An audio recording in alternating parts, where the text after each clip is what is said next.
It would appear that we have a continuing catfight between Rachel Zegler and Gal Gadot. However, Gal is not palling around with controversy. It's just Zegler. She's beating a dead horse.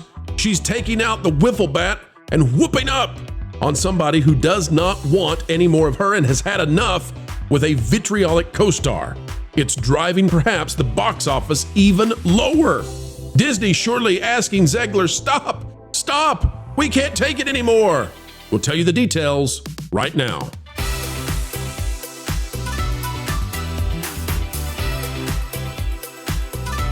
Hello, ladies and gentlemen. Hello, boys and girls. Welcome back to the channel that continues to explain entertainment. Keeping you ahead of the culture curve is what we do, and Rachel Zegler continues to do what she does, which is drive the box office and her movies into the mud.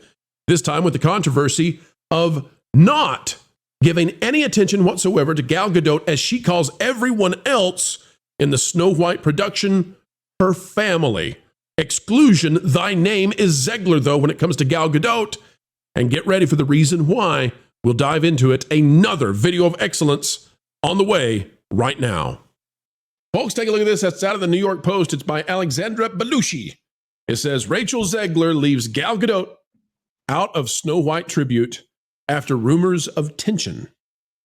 Family, she calls the people that worked on Snow White, the cast, the crew, everybody, the caviar dealers, family. I came to care for deeply, but she completely leaves out the evil queen, Gal Gadot. Get ready. It's a story that they're not covering yet, but we will.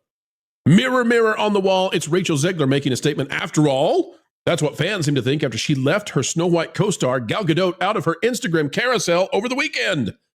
In honor of the live-action Disney remake hitting theaters, Zegler, 23, shared a slew of photos from her time on the set. However, the tribute didn't mention the Wonder Woman actress, 39, who plays the evil queen, nor did she appear in any of the posted shots. Here is what Zegler had to say. This movie was a life-changing experience that has held about 4 years of my career. The growing up you do from the age of 20 to 23 cannot be accurately described, yet they exist here on film forever. I can't do that accent that long. I became a real adult during the course of this film, learned hard lessons, did hard things, laughed, cried, turned 21, lived across the ocean from my family, made new friends, and completely fell in love with this group of people I got to work with for 3 magical summers in London. 3 magical summers? Oh, 3 summers? Rachel, I think you just accidentally confirmed those 3rd reshoots. Oh, no. Yeah, mark that down, folks. Okay, well, I'm not reading this whole thing. I wanted to read that far intentionally for that. Jonas, did you enjoy that? Do you enjoy getting more confirmation? Yeah, the fact that the New York Times and other outlets are very specifically saying that when Greenbaum came in the end of 2024, who replaced Sean Bailey, who is famously the executive who said, no, we can do a Star Wars level cinematic universe based specifically on The Lion King. After that guy left, apparently Greenbaum from Fox said, no, we want to tweak Snow White one more time because that's going to fix it. So, Jonas, they don't like that we're now finding out that there were 3 years of filming, that 2 of those years were 2 different sets of reshoots, because that means that the money that this thing cost is going to go way, way up. Fair? Yep. Very fair. All right. We'll leave that for a moment, folks. This movie was a life-changing experience, she said, yada, yada, yada. Why do they do this in articles? Listen, you just posted it. We read it up there. We don't need you to do it again. The Post reached out to Zegler's rep for comment. Uh-oh, I bet they didn't get one. The sweet tribute comes amid the ongoing controversy that has plagued the remake of the 1937 classic for months. Tensions seemed to rise between the 2 female leads as both have opposite views regarding the conflict in the Middle East. Zegler wrote free that place in the Middle East. No, not that one, the other one. On X, after the first trailer for Snow White was released online in December. Boy, didn't Disney love that. Gadot, meanwhile, penned after the October attacks, my heart breaks. My country is at war. I worry for my family, my friends. I worry for my people. So they're being ingenuous in this article because Zegler wrote that in a post that was directly promoting Snow White, and Gal Gadot did not do that. And by the way, Gal Gadot, Marvin, when they try to equalize them, Zegler is controversial for what she said. Gal Gadot is controversial allegedly for existing, and I despise it. Yep. So 100%. So Rachel Zegler is continuing. This is the thing, and we discussed. Is it about our publicists doing this, right? This is the counterpoint that maybe they're not. Because surely if Disney was at all behind her Instagram stuff, her social media, and golly, you would think they would have contractual obligations for her to allow them to step in if she's making big mistakes. This movie is out there. It's already a complete disaster at the box office, and she is fueling it even more by doing these kinds of things where she's putting out an Instagram tribute. She's thanking all the cast and crew. They're her family. She has had life-changing epiphanies, one after the other. She became a woman on the set. And yet, she completely leaves Gal Gadot out of everything. It is only making this film be more controversial. Panel, I hand it to you. I think this is a person who can take any opportunity to find a way to make it about herself. She will come up with some fake adorkable trait about herself to try to pretend like any of her flaws are the ones that she admits to and therefore are under her control. It's classic narcissism, honestly. This is just frankly speaking, this is the kind of thing you see from a teenager who wants to make it all about herself. And it's boring, it's predictable, and I think we all got over it in high school. She lives in a constant state of it being the day of her super sweet 16 party. She is just that big of a brat. And these women very clearly despise each other. Like, they did these interviews together in the beginning, but when you saw them together at the Oscars, Gal Gadot is like very clearly like leaning away from her as if she was like repelled by the sheer presence of this woman. And I don't say girl, I say woman, because she's a grown woman and is accountable for her actions.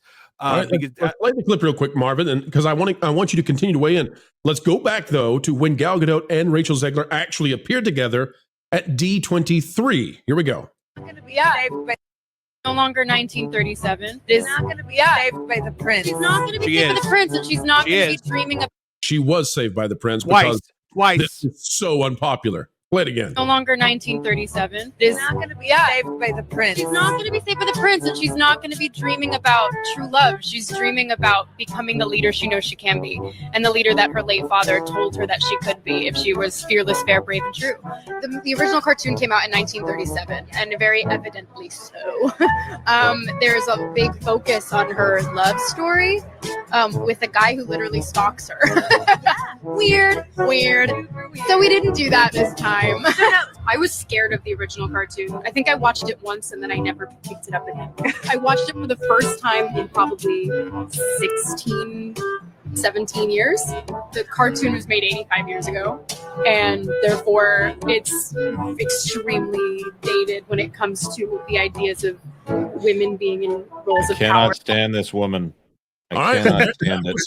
That was her, and now she doesn't stop. Like, Gal Gadot is now completely ostracized for being Jewish by this woman. That's crazy. It's so funny how typecast Rachel Zegler would have been for the Evil Queen. Like, if she had been given the role of Evil Queen, it would have been typecast outside of it being her age. But I mean, like, everything about her in real life just exudes that vanity, that narcissism, all of those horrible traits that the Evil Queen has in real life. What is the Evil Queen? The Evil Queen wants no man in her life. She wants to be a lone leader. She wants to be known as the fairest in the land. She's completely narcissistic. I mean, these are literally all of the character traits of Rachel Zegler in real life. It's crazy. But one of the things about her performance as Snow White that just rang the most hollow to me was how bad she was at acting kind. because Snow White as a character is supposed to just be kindness personified. But it's such a radical departure from who she is as a person. She can't conceive of how to get there as an actress. And that's the sign of a narcissist too, because a narcissist can't perceive anything outside of themselves and who they are, because to them that is the universe. And she proved it. That's why so many narcissists only play characters that are basically themselves, because they can't conceive of anything outside that bubble. She proved that 100%. And by the way, I'm not diagnosing her as a narcissist. She called herself a narcissist when she was on, it was Kimmel or Fallon or one of those unfunny Jimmy shows. The unfunny Jimmy. We're keeping that. We're keeping that one. Now, I would say the panel right now is lacking a female perspective, and I think we do need to bring in someone that can maybe weigh in on the feminine qualities. Yes, let's Zegler fix here. this fast. Please welcome the fairest one of all of us, for sure, Erika. Hello. Hello, Erika. Erika, please share with us, now that you've seen Snow White absolutely bomb, and we're watching Rachel Zegler treat Gal Gadot in a way that's just unbecoming, although it's not surprising. What do you think about this disaster? We haven't had a chance to speak with you since it's come out. Are you at all surprised that this has absolutely bombed? And particularly because women aren't going to see this. The Barbie crowd, the Inside Out 2 crowd did not arrive. What's going on, Erika? Zegler, I mean, she just can't help herself with the way, oh gosh, my camera's terrible. You are so blurry right now, Erika. I know. Hang on, let me move you there. You fix that, and there you are. I had to wipe it. Auto magically made it happen. By the way, best backdrop on YouTube. Thank you. It's my spring setup. No, yeah, Zegler just can't help herself. She puts her foot in her mouth at every chance that you stick a microphone in front of her or a keyboard. We went and saw the movie. I dragged Raph, poor guy. He yawned inside the entire time, and I was very awkward, but we got through it. Why did The you go, Erika? snarkiness. What caused you to want to do this? Because I wanted to stream with Lorena and me and her shred it, because I love Lorena's Spice Lounge, and so I kind of hit her up and was like, hey, we should watch this and then just shred it together. And she's like, okay. So yeah, they had a showing on Thursday, but they didn't show it on base until Friday. So I went to the earlier showing at the Kino. Yeah, there's only 2 other families in there, and it was very quiet. The kids, surprisingly, were quiet. But the one thing that stands out to me was Zegler's snarkiness just kept coming through on her acting and her face, like her facial expressions. I don't know if you guys picked up on that in the movie, but there was just this constant, snarky, condescending look to her face the entire movie. And of course, all the other stuff that's been mentioned. Being modest and kind doesn't come to her easily. Erika, no, not at all. What about the situation where Zegler and Gal Gadot clearly don't get along, regardless of what they might say, and then Zegler is adding to this by excluding Gal Gadot in her tribute to Snow White completely. She leaves out. I mean, Gal Gadot is the co-star of the movie. No mention of her whatsoever. What do you think? Is this helping or hurting the film as it continues to dive? I mean, it's already a dead horse at this point. Only time will tell in the coming weeks if it brings spring break season, if it's going to leg out at all to anything. One thing that stands out to me when they were was it the Oscars? Is that the awards here? Zegler, there again, her snarkiness, the look on her face, and you could tell she was just disgusted to be standing next to Gal. Well, in the meantime, Gal was just so graceful and very mature. And leaning away from her. Look at that. You can see. Yeah, she was leaning. She was, but not in a way that she was scared of her. I don't know. She just had this aura like when there's something that smells very bad becoming. next to you. Yeah, It's all but she I don't know, subconscious. she just well, I mean, she's older, so of course she carried herself more maturely, but I could not pry my eyes away Zegler because she just had this like, "Ew, I can't stand being here next to her," and the look on her face is just like just her face just kept contorting. Um, Not to mention they sent and them her out to dress Someday looked My like Prince Will Come. oh, that was hilarious, and they Yeah, didn't she even was put the pissed song about in the that. movie. That was gosh, this movie was so bad. Oh my gosh. And I know we've been like reviewing it ad nauseum for the last week on all the different channels. Well, let me go to Kevin Please. to give us the final word on this one. Kevin, your thoughts? I think Erika's right. This thing's already deceased, but they're still whacking it with the wiffle bat by doing these stupid things. So, Kevin, can they actually drive it even lower by doing this nonsense? Oh, I don't know. Oh, this is like asking if I mean, how do you get someone to not care about something they don't already care about? This is the equivalent of a fart in the wind. It's long over. It smelled and no one liked it, so it's just time to forget it ever happened and let's get on to the next dud. 76% drop is what I'm expecting now, given the fact that the first weekend projections were dropped. I don't know if that's too harsh or not, but Zegler's doing her darndest to get it to 80. And if she does, that's Marvel's territory. That's Marvel's territory. So we'll see. Right now, the Marvels is beating Snow White. Let that sink in. And folks, we have come to the end yet again. Another video of excellence in the can. What a joy it has been to share time with you. We hope you enjoyed it as well. If so, consider clicking that like button. Share, subscribe, click it, stick it to the algorithms. It is the notification bell. And as always, drop a comment down below. A mind is a terrible thing to waste, so waste not yours. Join a community dialogue today, just on down below. Folks, we are going to say farewell for now, but we will see you back. 4 is more, and that's how many videos we put out every single day here on the Pro Channel. Hope you enjoy them all. Until the next time, keep learning, keep growing, and as always, keep having fun. Why listen to music made by people and companies who really don't like you? Check out Vacation Radio today and prepare for all new content made by the people behind the WDW Pro Channel. It's the place you need for all the music. That should be fun.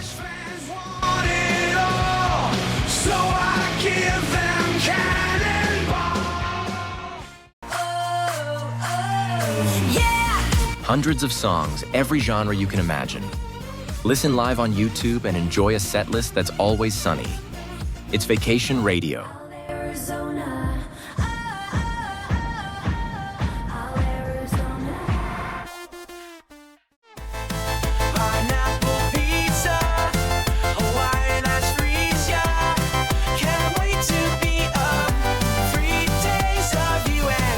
What are you waiting for?